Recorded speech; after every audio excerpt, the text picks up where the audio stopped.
Hi everyone, thanks so much for joining. Welcome to our second Hare's Corner clinic. I'm Finn. I help coordinate the Hare's Corner, and I've got Sharon and Phoebe here with me today.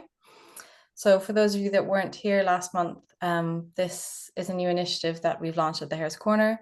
We get a lot of questions about how to care for various habitats. So we wanted to just create kind of a space, a platform where people could come and ask questions and get advice on how they can make space for nature.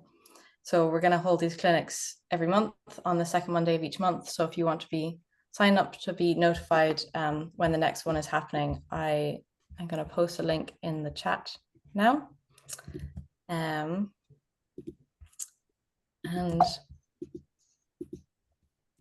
so,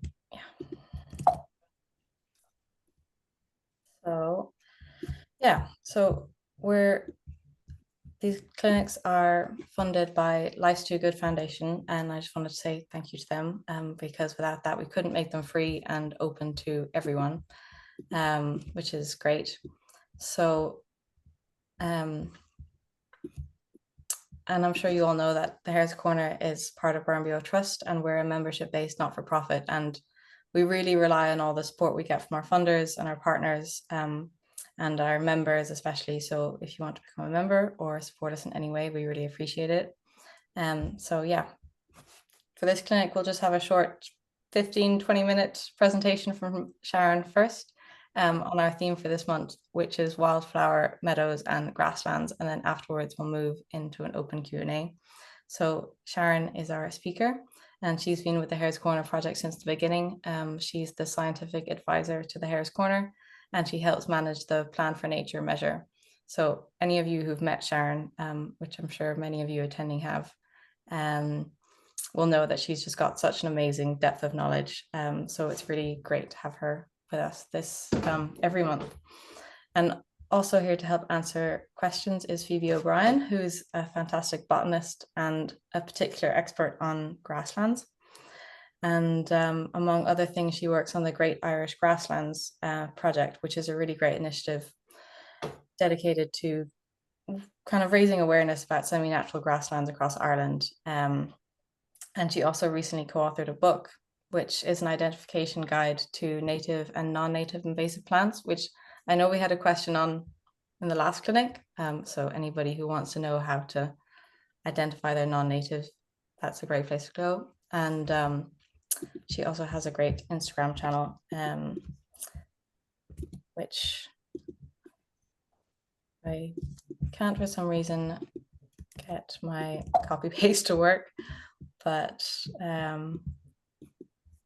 let's see. I don't know why that's not working, but I will in a moment post all of those things in the chat when other people start talking. So yeah, just before we launch into Sharon's talk, just to say that any questions you have, if you just put them in the Q&A box instead of the chat, it's easier to kind of see what people are asking and answer them.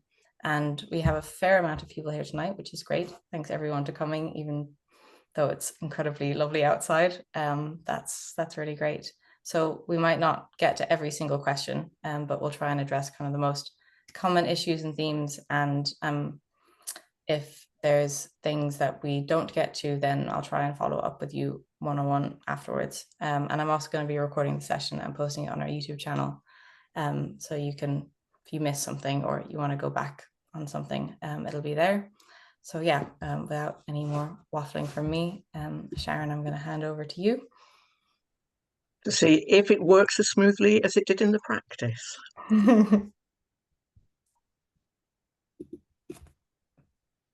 Okay, you should be able to see my screen now. Yep. Yeah, grand. Okay, well, to follow up from what Finn said, yes, thanks for tuning in this evening, especially as it's sunny outside. I know I'd much rather be sat outside now than sat here trying to talk to you all. So what I'm going to do really is set the scene before the Q&A. Going to talk about creating and managing wildflower meadows, and really the emphasis is from doing it for the benefit of nature, and that's all about trying to create it's not moving on, about managing your grasslands to provide as much food, shelter and places to breed through managing your grasslands in a more friendly way than you have been doing perhaps before. But I'm going to start with the question, what are wildflower meadows or wildflower grasslands? And the answer is it depends who you ask.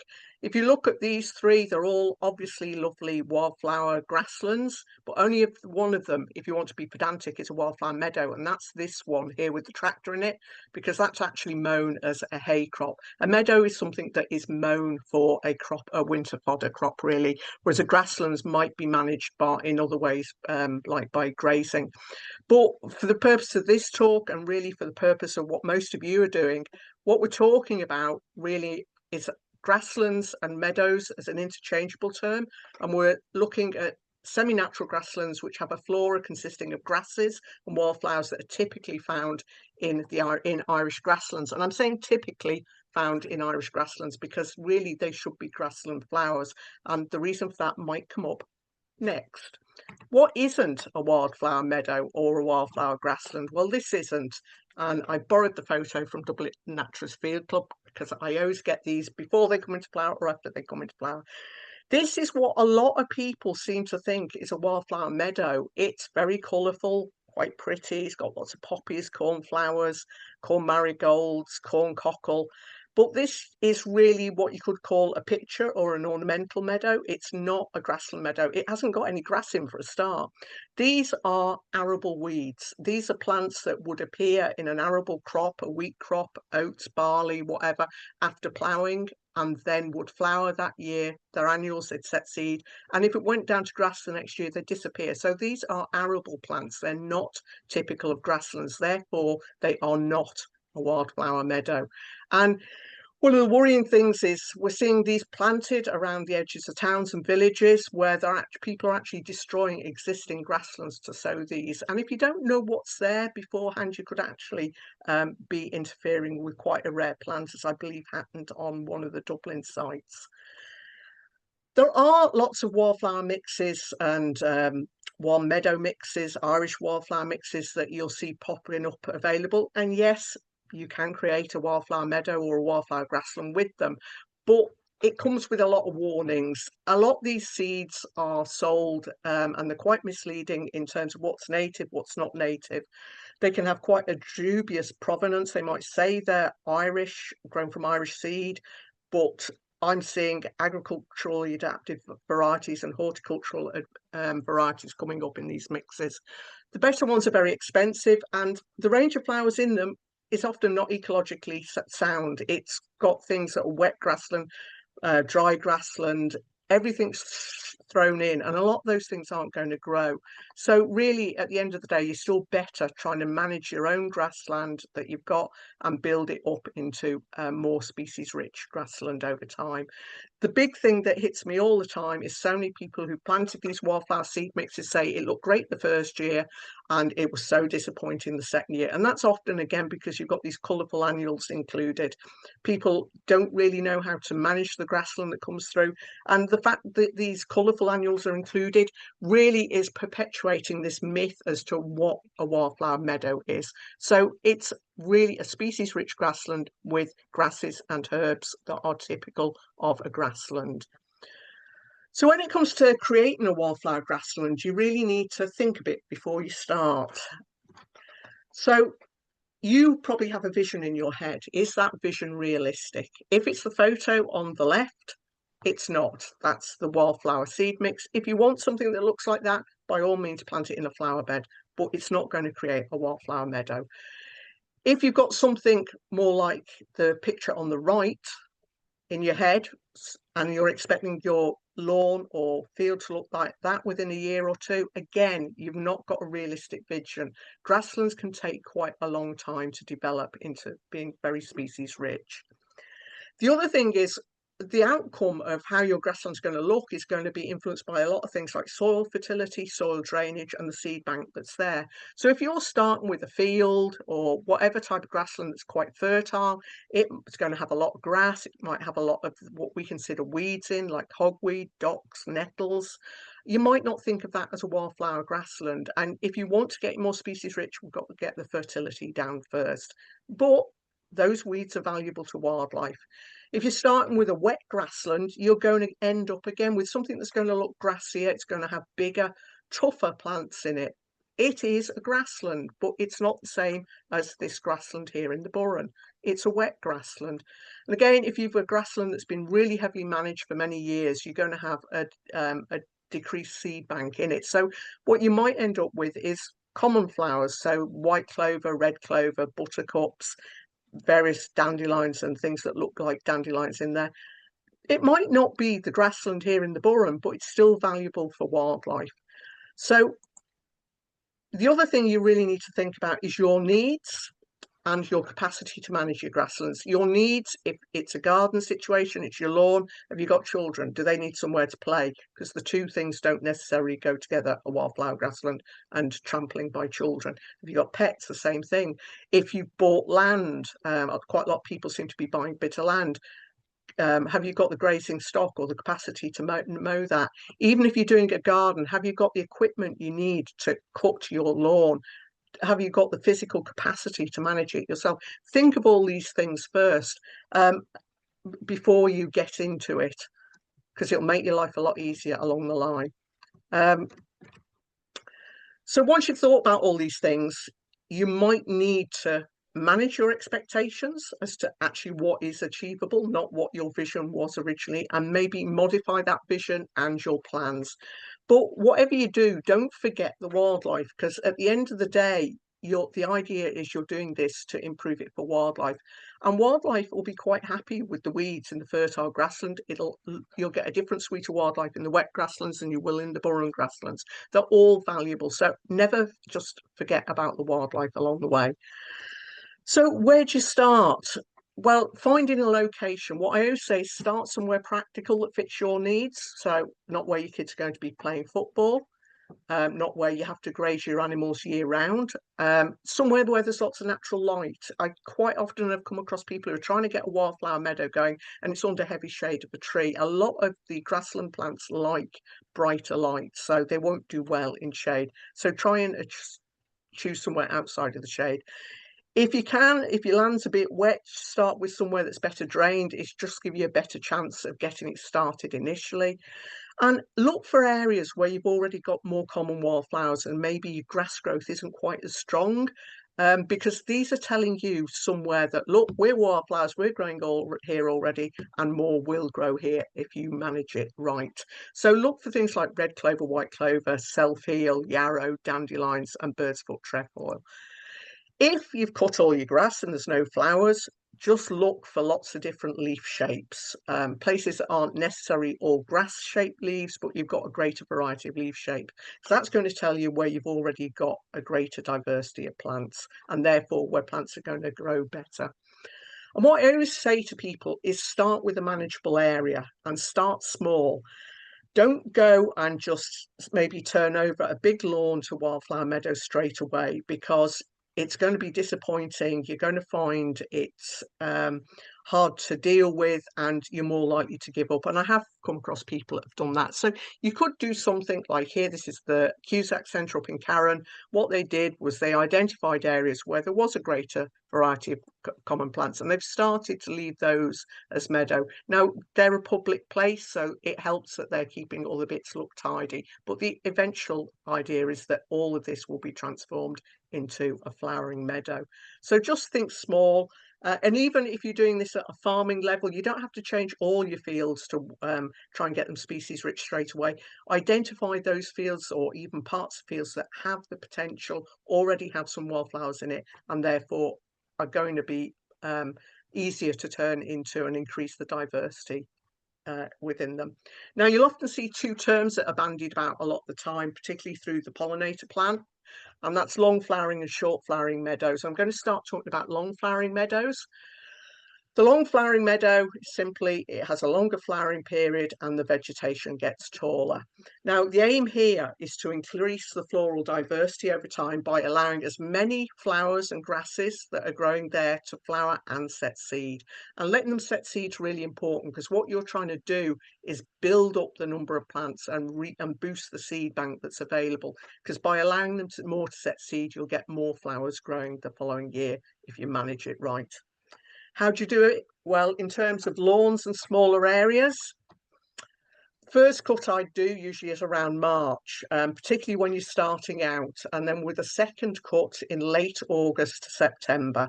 However, what I'd say against that is if you've got very, very strong grass growth initially, you might end up going in as early as mid-July, sorry, to mimic a sort of traditional hay meadow type cut. Otherwise, your grass is going to be lodged and everything. Yeah, you won't get quite as many plants setting seed, but I think for the early years, it can help get things under control while you're weakening out the fertility and the strength of the grasses. So sometimes you might go and do that cut a bit earlier. And in later years, you'll find you don't have to do that first cut in March. I no longer do a March cut, I just do the September cut. You can cut it with anything, a scythe, a strimmer, hand tools or mowers, even a lawnmower with a long flowering um, meadow. You can usually rear it up and lower it down if you've got nothing else. If you are using a strimmer, I always recommend using a strimmer with a blade rather than the plastic cord. Plastic cord tends to break. You're getting a lot of microplastics, and it doesn't. What I found really awkward was it mulched the grass too much, which then made the next step very hard. Once you've cut the grass, you need to leave the cuttings to lie for a few days, preferably turning it, because that lets the seed pods dry out and encourages the seed drop. And then you've got to remove it. If you've used a strimmer with a cord, the grass gets very mulched and it's very difficult to remove it all. And the purpose of removing the cuttings is to lower the fertility over time. If you leave them there, they're going to rot and add fertility back to the soil, but also to let the light into the soil and the base of the sward. So more plants are going to be encouraged to seed or germinate the following year. If you're looking at larger meadows and pastures, if you can delay your meadow cut as late as possible, preferably mid-July onwards, you're going to have to be cognizant of your nutritional requirements because, of course, later you cut it, the nutrition value is going to go down of your fodder crop. And you're going to have to remove the mowings. Now, most of the time that's going to go off as bales. But if you've got a grassland that you're not planning to use for hay or silage, some people are going in and topping them. And particularly if it's not been managed for a number of years, you end up with a really thick layer of vegetation that's going to enrich the soil, but it's also going to smother out any seeds and small plants that were underneath it. So it is important to remove the stuff you cut. Particularly in the first few years. If you're grazing it, try and avoid grazing in the main flowering season if you can, which is generally sort of May through to mid-July, depends on the strength of the grassland and where you are, or graze it lightly so you're creating areas of lawns and roughs. That's essentially, you've got your lawns are areas that get grazed shorter, and then you've got areas that are left longer, and that's usually where more plants are going to get a chance to flower. So really you're grazing in a way that allows plants to flower and set seed. Or you could look at pulse grazing, holistic grazing, or whatever you want to call it, where you go in, graze for a short period, and it's on a long rotation. So again, things are getting a chance to flower and set seed. Once you've got your management started and things underway, you can look to boost your flora using locally collected wildflower seeds or green hay. But before you do that, the first thing I would actually do is introduce yellow rattle. Yellow rattle is a semi-parasitic plant which plugs into the roots of other plants, particularly grasses, steals the water and nutrients and weakens those out. And it's really valuable for reducing the strength of grasses and then giving new flowers that are coming up less competition, so it encourages them to grow more. However, if you are growing yellow rattle, make sure you're using fresh seed. It's quite finicky, it doesn't last long, it doesn't like being stored in plastic, and get it in by the end of November. That's because yellow rattle needs a certain amount of chilling over winter to help it to germinate. If you haven't got it in by the end of November, really try and get it in by Christmas. Plant it somewhere sunny and better drained. Now, I've had no luck ever getting this to spread into areas where it's in deep shade. It likes the sun. And I've struggled with it on wetter areas. Now, it might be that my strain of yellow rattle is adapted to drier conditions, and that you do see it growing in other areas which are wetter, where it's probably adapted to growing in wetter areas. So you might have to look at where that seed's coming from as well. Most importantly, once you've introduced that yellow rattle, don't cut or graze it before it sets seed. This is an annual. It flowers one year, produces the seed, which will grow into new plants the next year. If you cut it or graze it before it's done that, you're going to lose it. It doesn't build up a great seed bank. Okay, so when it comes to long flowering meadows, you also need to learn the art of patience and develop a very zen persona. Change doesn't happen overnight. So if you're starting with something that's predominantly grasses, might have a few wildflowers in it, it's not going to turn into a species-rich grassland like this one overnight. It's going to take time. It's going to take the right management. But don't worry about that. Take pleasure in watching the changes over the years and making new discoveries as new plants appear, new insects appear. My neighbour this year has let their grass grow very long. It's not very species rich, but she found it lovely just sitting of an evening, watching the breeze, the way the grass moved, the way the colours have changed, and all the butterflies that have been here. It doesn't have to be really species rich, one to be nice and one to be good for nature. The other thing is the autumn time or late summer. Your meadow might have looked brilliant for earlier in the year, lots of colour, lots of oxeye daisies, whatever, and now it looks like this. It's all gone to seed, you've got a couple of things hanging on, and it looks scruffy. And this is the thing people start to struggle to deal with. Doesn't look great for us. We might have feel we've finished with it, but nature hasn't, because there's a lot of things, life going on in this grass here that needs this to stay. So you might have butterflies and moths that have laid eggs with caterpillars that feed on the grasses. If they don't get to go through all their caterpillar stages and pupate before you cut this grass, that means you haven't got those moths or butterflies emerging next year. They're going to disappear. So you need to sit on your hands, bite your fingernails, whatever, but except you're doing this for the nature, and by going in too early, you're not actually managing it in the way that's best for nature. And in some cases as well, if you've got a larger area and you can, don't cut all your grass, leave some of it long over winter, because it gives good sheltering habitat. Okay, moving on to short flowering meadow. As the name says, it has a shorter flowering period and the vegetation is shorter. You'd look for similar places, as I said before, in that finding somewhere where there's more diversity. Here the aim is more to let some plants flower, and you're looking to provide food, particularly for pollinators. And a lot of this has been driven by the pollinator plant and providing more food for insects from spring through summer into autumn. So you're not necessarily going to get the increase. The other advantage is it's not just about flowers and insects, so we tend to focus on talking about those. There's a lot of birds that prefer feeding short grasslands, so short flowering meadows, things that are feeding on soil invertebrates, so thrushes, blackbirds, robins, they're going to do better when you've got short flowering meadow areas. And this plant is one everybody gets excited about when they start developing or cut down their mowing and try and have a wildflower lawn is bee orchids pop up surprisingly often, and they look very, very exotic. But the thing about these is I used to find that these were popping up on the bits that I was mowing. So the bits I was mowing, my path to the shed, the ring I had around the outside of the grassland, where I was putting my deck chair, that's where they were popping up. And then you're having to mow around them as you spot them and they start to come into flower. So there are benefits to having a short flowering meadow.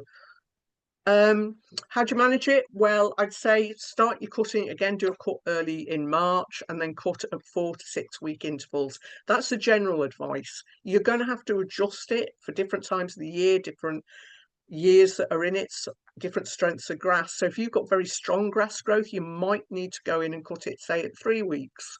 Rather than waiting till 4 weeks. If you've got very weak grass growth, you could easily leave it to 6 weeks. So it's a bit of a suck it and see situation.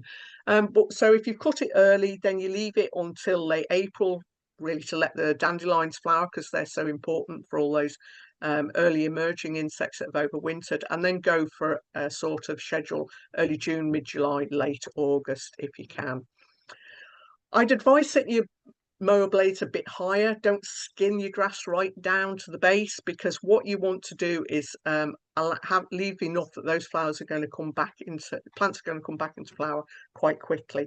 And think about staggering the areas you're cutting, so there's always something in flower. So you could say if you've got an area, cut half of it 1 week and cut the other half 2 weeks later, or you could even do it in quarters and just rotate and cut one each week, but to try and stagger it so as it's not going to have as big an impact when you do cut it. Again, remove your grass cuttings. If you can't even manage doing a short flowering meadow, at least consider no mow May and pitches for summer, which has been promoted by the pollinator plans this year. And if you start off this way, and it can be for people who haven't done this before, be a good place to start the short flowering meadow. If you then identify areas that are more species rich, are starting to look more flowery, and seeing more flowers coming up than you thought were there, consider transitioning them into a long flowering meadow. You can operate the long flowering and short flowering alongside each other. So to end with, I just want to show you what happened with my own lawn. On the left is 2007. Now, when I moved into the house in 2005, I realised the lawn had potential, because I was trimming it late in the year and found a few dead orchid spikes. So I knew it had potential. So the next year, I left it all grow long, and it looked awful. The grass was really strong. It got lodged. It looked tatty. There was quite a few weedier, strong species in it. Dogs just ran all over it and knocked it down. So in 2007, the next year, what I did was I cut areas. Wasn't particularly short flowering meadow, it's really for the dogs to play on, and then I left those areas that were more flower rich to grow longer and set seed. Of course, the dogs then always played on the longer bits. That's how dogs. But by 2020, this is how it looked on the right, and it still looks like that today. So you can do it. Now, I was lucky. I had soil which was probably not that fertile. The drainage is relatively good, and there's a good natural seed bank in my soil, which really was a big advantage. But what really kick-started everything was introducing yellow rattle. When I put the yellow rattle in, that really started to weaken out the strong grasses and started to knock them out. So that, combined with the right management and then later addition of local seed, really brought it on. A lot of the seed I haven't introduced. I think some of it came in on my boots, some of it came in on the dogs, but I did bring in seed from a few species that I knew should be in it in this type of grassland, but were missing. But the big thing again is, as I said earlier, time. These things don't happen overnight. It is, to use that awful phrase that everybody uses these days, a journey. So be patient, watch it and enjoy it. I mean, you can get so much pleasure just from the simple things that start turning up and the changes that happen over time. Okay, thank you. That was great, Sharon. Thanks so much. Since you were just talking about yellow rattle, I will kick off with maybe several questions we've had about yellow rattle. A couple that were emailed in, and then a couple that people have put in the chat. So first, and maybe Phoebe, you want to answer this one. Is there such thing as too much yellow rattle? So like someone asked, is there a tipping point at which if it grows strongly for several years, then you start to see a reduction in plant biodiversity?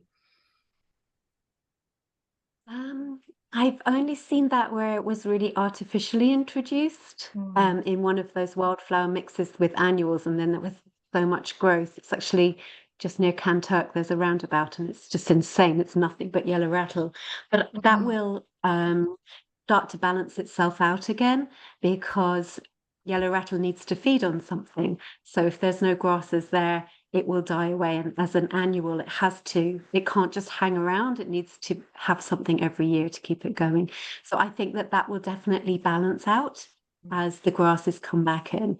So yeah, I'm not too worried about too much yellow rattle, though I do think maybe it's over harvested in the wild. So you only need a small bit to get it started. So a few seed heads might be enough. I do grow mine in pots because of the 6 month germination cycle. So I do a few little pots, leave them outside to suffer the rain and the cold and everything in the winter. And then when I have my seedlings, make sure they're going to really tight cut grass. And that's how I've had more luck because I have quite strong grass. So there's a few different ways to get it started. If it's not doing well easily, then you can give it a helping hand by do this kind of small scale plug version. Yeah. Yeah, I have to agree there. I had a situation a couple of years ago when the yellow rattle disappeared from half my lawn, and I thought, oh my God, what did I do wrong? And when I looked, that actually the grass was really sparse.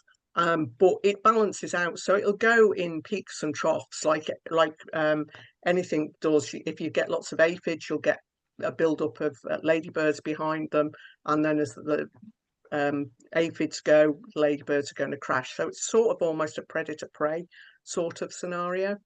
Mhm. Yeah, that's great. Okay, so no such thing as too much yellow rattle. And someone else in the comments saying that they don't see it around their local area, and so they don't feel very confident about introducing it. And should they still go ahead? So, yes, in some areas it's just not there, and that's because there's other hemiparasitic plants that might be growing there instead. So, eyebrights or red bartsia. In a wet grassland, you might have louseworts or even marsh lousewort, and in more shady, you would have howweeds. So, and then even anthills can have the same effect, or certain insects will eat grass root. So allowing nature to do its thing, you will probably find something wants to eat on that grass as much as yellow rattle might want to do. So it's looking around you and seeing what species are present locally and that might suit your area a bit better. You know, if it's more acidic or wetter ground, that might be the option. So there I mean, are other choices. Yeah. the one of the real reasons that it's not been seen in the countryside is because it's been knocked out by early cutting of grassland and more intensive agriculture.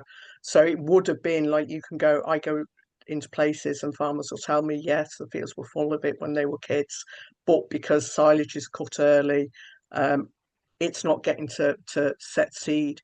So it would have been a very widespread plant in the day. And the fact that we don't see it now is really because we've changed the habitats. In the case, as Phoebe says, habitats where it should be seen, and it should be much more common in grasslands, particularly sort of drier, more neutral grasslands than it is around the countryside. So I wouldn't necessarily have any issue about introducing it if it's the right plant for that particularly ecological niche. And what about if you sow it and then it doesn't take, and you try a couple times and it doesn't take? Would you say just try a different tack then? It's not suited to that area. Maybe what I do see quite often is people trying to put it into a grass which has, you need to part the grass and see what status there is of roots on the surface of the soil, like how hard it is for seeds to reach the soil. So Yorkshire fog, for example, can make a very dense scrawl on the surface of the soil and the seeds just can't get in there. So then you might go in with a scarifying rake to really get out that stuff. Just you only need a small patch to start it off, but the seeds have to touch the soil and they need to sit almost, well, yeah, on the surface, and then you would press them in. So they need to touch that soil, otherwise it won't work. So quite often, if you're just scattering it down and hoping for the best, it doesn't get that contact. That's exactly what I did, and it took off. I was very lazy and just fired it in. But I mean, and it self sows itself every year without necessarily scarifying and that sort of thing. But what you did say there was start off in a small patch, and that's what I would do, is concentrate it in one area. One thing I found is that when it's put in very strong grass, that grass grows very quickly, and the yellow rattle's only getting going, and it actually gets shaded out. So if you've got maybe try and target an area initially that's got slightly weaker grass growth, not such a robust type of grass, to get it going there. And also, if you can't do that, maybe consider going back in sort of say late April, early May. And if you've got a small patch, just cutting it but high. So you're not cutting the plants, just to let the light back in and help the yellow rattle out. That's great. Thanks so much. Yeah, on the yellow rattle note, we actually do sell yellow rattle on the Burrenbio website, but it is collected in the Burren, so it's kind of mostly suited to Clare and surrounding areas. But for people who are looking for somewhere to get some, it's also a great way to support us. I will move on to maybe the next question. So we had one about managing a wildflower meadow that's already very diverse for marsh fritillary, and how to manage the grazing regime for marsh fritillary. Maybe Phoebe, you want to take that one? Start. So it's not my area of expertise really, but I think what I have seen is that when it's successful, it's quite an open structure to the grassland, which means it's getting adequate grazing at least some part of the year. And then it needs the devil's bit scabious, which grows first of all quite low, so it has like a low rosette, and then it starts to grow up through July and then flowering from now and into September. So that later part of the year, excuse me, is when you would avoid any grazing. So, and it does like quite wet ground. So I think that sweet spot of after, excuse me, after the flowering of the devil's spit scabious, you could have some low-level grazing going in to take a bit of the grass away, and then maybe give it a break for the winter, and then graze again in the spring as soon as the ground is dry again, just for a little bit, but always leave a diversity of sward. So there's going to be areas that the cattle might eat lower and areas that they might avoid or leave higher. You want that diversity of structure, really. Sharon, would you say that's kind of Yeah, I an mean, it's not approach that my would area of work? I can put a link as well. Yeah. yeah, it's not my area of expertise either, but certainly if you think about it, you get devil's bit scabious is very common, yet the marsh fritillary isn't. There's something going on with the microhabitat or microclimate that it likes, and it is probably to do with moisture, from what I've heard. That's the thing, is you can't abandon a grassland, because then it'll become rank and you'll lose the devil's bit scabious, or even if it's there, it often might not be suitable for the marsh fritillary to lay its eggs on, because they can be fussy, very, very fussy butterflies. But the other thing is the timing of grazing is actually a bit awkward, because what happens is you don't want to overgraze it, because what seems to happen here in the Burren is in spring, the caterpillars from last year that might have overwintered come up and they sunbathe on, say, some of the dead leaf litter, because that helps them to digest the food.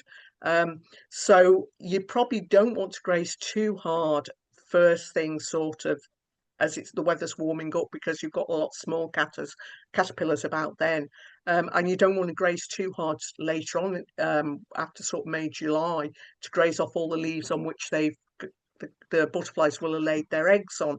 So it really is again about what Phoebe said about getting a more patchy grazing. You don't want the whole field skinned, you don't want the whole field rank. However, having said that, nobody actually really seems to know what marsh fritillary is like, except marsh fritillaries. I know there's a site in Scotland which apparently is really tightly grazed, about 5 centimetres high, and it's full of marsh fritillaries, but nobody told marsh fritillaries they don't like that. So with your grazing, essentially try and create a diverse structure. That's great. Yeah. Yeah, thanks for that. That's yeah, it's a very elusive one, I think.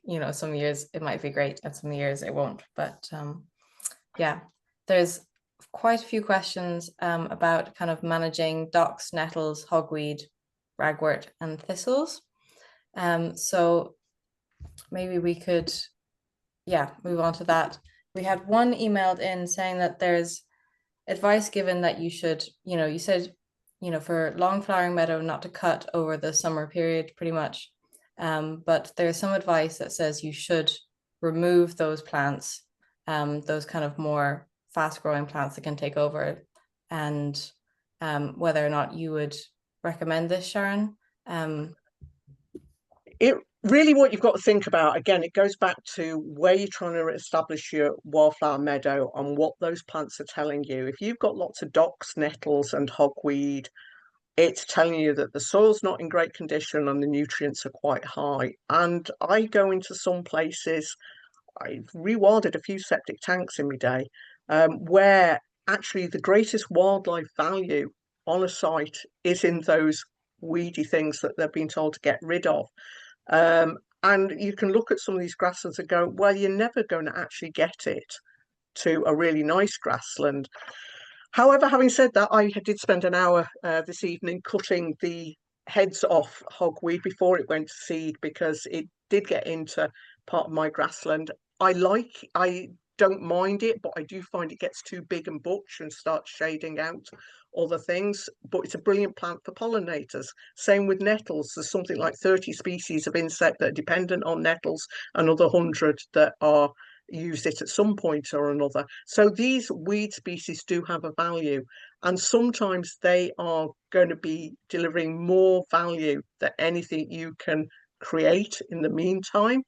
So in some cases, I would say it's about learning to love your weeds, as we call them, but also maybe looking at what the problems are. And maybe you shouldn't be trying to manage the whole thing yet as Wildflower Meadow. Maybe you should be starting that somewhere. Now, again, I am at the moment trying to reduce my hogweed and in the neighbours by digging out the roots.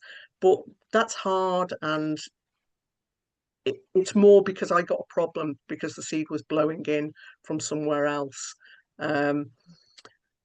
So it is a hard one. In some cases, yes. If it's a small infestation, then maybe. If you've got plenty of other things that are there that are going to provide food for wildlife, then yeah. But if it is the main food source, I wouldn't be taking them out. Yeah, so no need I to. want to add something there though with ragwort. Like, let's be safe about ragwort. So for some people, the easiest way to have their grass cut will be cutting it for hay or animal feed. And you don't want ragwort in there because it's toxic to them once it's in hay. So if you have that plant growing in a meadow that's going to be cut for hay, you do need to pull it out. And even if it's got insects and stuff, you can put it where animals can't reach it. You could put it to the edge of the field so it's not gathered up in the crop. Anything can crawl off and live in the hedgerow. But I would take it out of the hay crop for sure, because otherwise you might end up with a farmer who doesn't want to take your hay, and then you'll have to find some way of cutting and removing for yourself. So just bearing in mind that that would need to be hand pulled out of a hay crop. Yeah. Yeah, but things like hogweed, you don't have to remove them. There's, I think learning to love your weeds is definitely a good lesson. Yeah, in some cases, you're going to struggle to get other things that are going to be as good to come in and replace them straight away, until you get your fertility down and other things going on. Yeah. I think rewilding septic tanks should be our next Hare's Corner project. It's been going on since the beginning of Plans for Nature. Yeah. Okay, so on managing difficult plants, how to manage bindweed and scotch grass in long flowering meadows. Maybe Sharon, if you have any tips for that. Well, I wouldn't have thought you needed to necessarily manage scotch grass because it is a grass. It should go into balance later. Bindweed can be a problem. And there's not a lot you can do about bindweed except keep tracing it back to the roots and getting it out from the roots and keep doing it and weaken it out. I've looked at lots of things about it, but I found no other way. Some people talk about trying to cover over. It should go into balance eventually in a grassland anyway, if you are cutting it later on. It's more a problem usually I find in people's vegetable beds and The only place I did see it was a real problem was on a mound of soil that had been bulldozed from a house building, and there was a lot of things. And it probably will go through a cycle, but you're needing to stop it spreading into other places. Phoebe, have you? So yeah, I was just at oh gosh, now I've forgotten the name of where I was. But I was in Westmeath, oh, at Belvedere House. It's on the Grassland Trail, and they manage hay meadows throughout the whole site, more or less. And there was just one area. It was a pocket. It was we actually started calling it the Hare's Corner because it was uncuttable, really, by the machines. And that was that exact group of species growing there. But it was quite a limited area. And interestingly, because people weren't walking through that, they were walking along the side of it. And that trampled path was the most species-rich grassland in the whole site. Yeah. We found the diversity, we found really nice wild ladies' mantles. It was amazing. Fairy flax, all the lovely things that you would like to see. And then the rest of the meadow was quite nice. It had had an early cut and a late cut, so the sward was a little bit weakened. It was very full of red clover and yellow rattle and various other things. It was nice, but it didn't have the diversity of the trampled bit. And weirdly, this whole thing of trampling and then cutting had stopped any encroachment of the bindweed. There was timothy in it as well. There was strong grasses, and they hadn't gone out where the management was different. So I think, if you can tolerate it in a small area, obviously it's offering different creatures something. But yeah, if you're cutting and lifting in a meadow manner rather than just leaving it go, that should hold it at bay. I'm conscious that we actually only have like 10 minutes left and quite a lot of questions to get through. So we might try and fire through a few of them relatively quickly. So the first question in the Q&A is any way to stop rushes taking over wet ground? Sharon? Well, I mean, you get back to the thing, it's often to do with drainage issues, soil compaction. You don't want to let it go to seed, possibly liming to raise the pH, but that's more an agricultural thing to boost grasses. But really, it's about what, again, it's telling you. And sometimes they take off where there's a lack of management. So again, if you can start getting them out and breaking them up. Phoebe works a lot more with wet grasslands than I do, though. Pony grazing can be really good. They graze it right down, especially if you're Donkeys as doing well. winter grazing. Yeah, donkeys or ponies. Yeah. I think the worst is when it's tufted and it sets seed, and then you've got sheep grazing around it really, really tight because all those seeds have space to fall into the ground. I don't know, it's like 100,000 seeds per plant or something crazy. So you want to top it to stop it flowering, if that's your only way of stopping that extra seed load and not having it too tightly grazed around the bottom of it. So like certain types of horses will also graze tightly, like sheep. So just have a look at what's going on. If you have that really short open grass next to seed, you're going to struggle. So cropping or this winter grazing with hardy ponies, which will eat it down, is quite good. The other thing is, I've just remembered when you said that, is it actually is quite frost sensitive. So one of the things they used to do historically was cut it if there was hard weather, and that lets the frost get into the roots. Now we don't get that hard weather quite as often, but again, it depends on the size of the area, how wet it is. But if there is a cold spell coming, if you can get in and cut it. But it's like a lot of other things. If you can get in there and keep cutting, you will weaken it out, but you also have to be cognizant, particularly in the bird nesting season, because you can get a lot of ground nesting birds around rushes as well.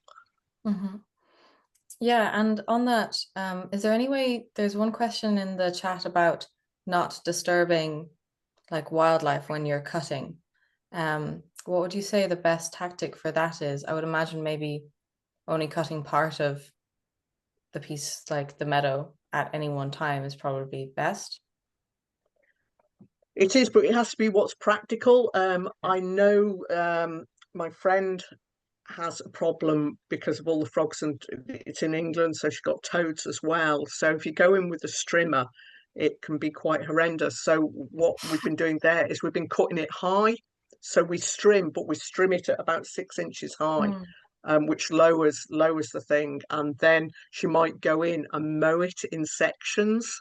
But again, it's sort of, if you can do something where you're cutting it, particularly small mammals, and that if you're cutting it from the side, that they've always got long grass to go into, and that you're cutting, say, towards cover, that you're not cutting towards something that's like a pavement or a drive or a wall that they can't get out of. Sometimes, again, it's a bit like that whole thing, hey, the corncrake mowing from the middle out. So you're driving things out, and they can, or as you say, do it in phases. That's great. Yeah. Okay, then a question on native on seed mixes, and if there's any native seed mixes that can be bought. I know you have opinions on this, Sharon. There are some that I know are collected in this country, but I have seen these seed mixes, and there are things put in to make them look good the first year.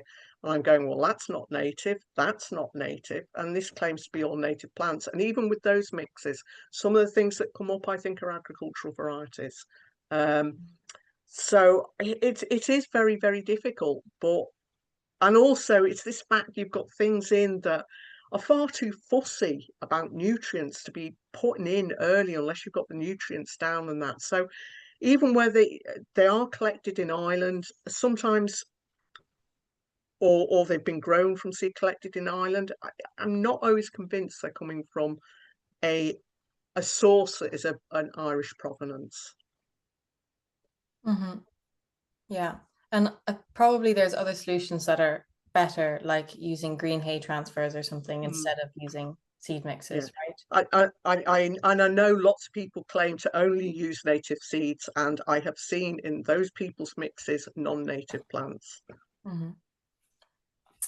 Okay, we'll move on. I would agree. I think we have to watch that. Oh, sorry. No, go. Yeah, I was going to say archaeophytes is a term that we use for things that were introduced before 1300. So after 1300, you had the Columbian Exchange and a lot of plants moving all around the world from greater distances. Before that, it was agricultural weeds coming in with crops, and they were usually just from Europe. So not very far, you'd have a few poppies in with your wheat. Those are called archaeophytes if you're a proper botanist. Sometimes people like to use an expression, and it's in two of our Irish floras. They write probably introduced. And I think people feel that that term means, oh, well, but maybe they're not, but it's more that we don't know exactly when. Like with some of our rhododendrons, we know exactly where the first one was planted in 18 whatever. So that probably introduced, just watch for that because it really means non-native. I do like Irish Seed Savers. They have a very small collection of Irish native seeds, which were collected by a seed collector that I work with, and we started that collection for them. It's very limited, but I hope that they will expand in time to come. But yeah, green hay transfer, look at Great Irish Grasslands website, and you'll see a full how to do green hay transfer from a local site into your own site. So keep it local, really, is the answer there. We almost need to do that. We need to get an inventory of local donor sites as well to build up. But again, on that thing of archaeophytes, there is one company whose ads pop up almost every time you look at something to do with the National Biodiversity Data Centre and the pollinator plan, and they're selling archaeophytes listed as native Irish plants. They're not. Yeah, so I think, generally safer to stay away. If you're not sure, I think, safer to stay away from buying seed mixes online if you don't really trust the people you're buying them from. Okay, we only have 5 minutes left. There's someone who asked, I think it's quite a good question. If you have a relatively large field, how do you remove the cut grass like a field that's large but not large enough for baling, how do you remove the cut grass afterwards? That's where I'd get a grazing animal in, because they'll do it for you. Yeah. It's very hard to do it Yeah. by yourself. Invite all your friends for a barbecue and provide the food and the beer, and give them all a rake. It is, and I'm seeing that. I mean, I'm being a bit frivolous there, but I'm seeing it more and more. And there are small scale things you can buy, but they are expensive. So again, it also depends on the quality of that meadow. If you can't manage it all as meadow, maybe you look at doing something else with the less species rich parts of it. You don't have to manage everything as grassland. If you can create a multiple sort of different habitats, it's going to be better for wildlife. Yeah. I can see Phoebe pulling faces at that answer. I love it. I think that's great. Yeah, absolutely. Let's make Ireland graze again, I'd say. Like, yeah, animals are, if you can manage them, they do a really good job. Yeah, investigate if a grazer would work for you, because we need every kind of grazer, we need every kind of grass. So whether But it's I think, cows, sheep, yeah, hares, yeah, I was talking anything. more maybe if you Yeah, can borrow some just the grazing animals. diversity is what we want. Yeah, because grazing animals, like you can't have cattle, Absolutely, sheep, yes, or great. pigs really without a license. I mean, horses are the only things you don't need a license in theory to have. Whereas if you could come to arrangement with a local farmer or somebody with a horse and just graze it to mimic that hay cut later on. That's great. Thanks. I think we're pretty much got 3 minutes left. So I kind of wanted to ask Phoebe if you have anything that you think we haven't covered that might be important for people to cover on just a very practical level. And also then, yeah. For sure. So, yeah, I think the thing to do is really study what you've got. You need to know your grasses and your plants to recognize those leaves. So, if you have a chance to get the Acres booklet, it's online. There's a key with the leaf shapes, might help you be able to identify what you've got, even when it's short, when it's not flowering. And then you have to see if it's undermanaged. So, looking how much build up there is in the grassy lower level, like how deep is the thatched part, and what percentage of grasses to herbs is there. Because if you've got like 100% grass, it's no good. You want to get to kind of 60-40, that would be perfect. So if it's too grassy, you need to cut more, and you need to look for those herbs and learn them a little bit so that you know what you're looking for. There's a few grasses that are really strong and tall, and if they're in seed at the end of the season, like false oak grass, you're just going to put more false oak grass into your sward. So do try and learn a little bit. There are some resources. Great Irish Grassland has some more resources as well, and we're going to be producing more of these leaflets in the next few months. So yeah, keep an eye on us on social media channels, please. Yeah, do you want to give us a little brief of the Great Irish Grasslands Project? Maybe we have a couple minutes. Sure. Yeah, it's so it's a group of very keen grassland ecologists. So it was led by Maria Long, who people probably know from her trials in the Burren on her PhD. So she was the grassland ecologist. She still is really for MPWS, and so she set it up. And it's really to tell people about grassland, because grassland is one of the most threatened habitats in Ireland. We've lost 30% of our grassland in a period of 8 years. So, like this is something that we really need to be thinking about. It looks like there's so much grass out there, but it really isn't this high species, rich, semi-natural grassland. There's a fragment now, like maybe 1% meadows that there used to be. So less maybe in some cases than woodlands. So really we have to value what we've got and preserve it. Don't abandon it. Keep it grazed, keep it cut. It needs that attention. And yeah, just go and celebrate it. There's so much fun to be had out there. Yeah, I'm going to put a link to the project in the chat if people want to go and check it out. That's basically all we have time for. I think we probably have enough questions. We could do like, I wish we could do a whole other hour on this, but I think it's best to keep it to time, and everyone can go out and enjoy the last little tiny bit of light on this lovely day. I'm just going to put the links again in the chat for anybody who missed them at the beginning.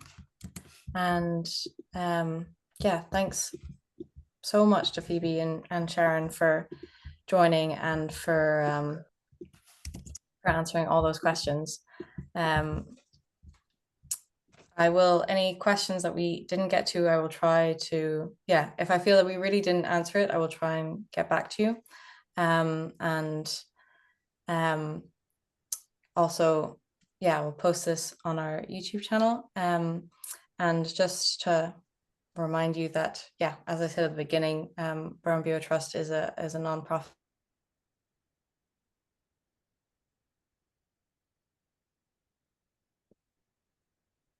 Oh dear. Yeah, please do just get in touch. You just froze there, Finn. Oh, okay. Am I back now? You are. What did I end on? Yes. I just want to say thank you to everybody who's in the chat, because I kept an eye on some of the comments and everyone was really helping each other. There was some really good information coming from all you guys as well. So thank you very much for that. Yeah, I wanted to say that it's great to see kind of a little community get going there, answering each other's questions. Was very lovely to see. So yeah, thanks everyone for joining. Our next clinic is going to be second Monday of September, which is the 8th, and it's going to be same time with Bernard, Carey and Sharon, and Bernard's going to be giving a talk about native tree seed collection and propagation. And then we'll be back in October again talking about wildlife hedges. So yeah, if you want to sign up to be reminded when the clinics are happening, then you can do so here. I will post the link, and then you'll definitely get the link to the next clinic as well. So yeah, thanks everybody. I'm going to say goodbye, but I'll just leave it open for a moment. So I'll leave the Zoom running so that you can get the links if you need to. All right. Thanks, Sharon. Thanks, Phoebe. Thanks, everyone. Thanks, Phoebe. Thanks, Finn. Bye. Bye-bye.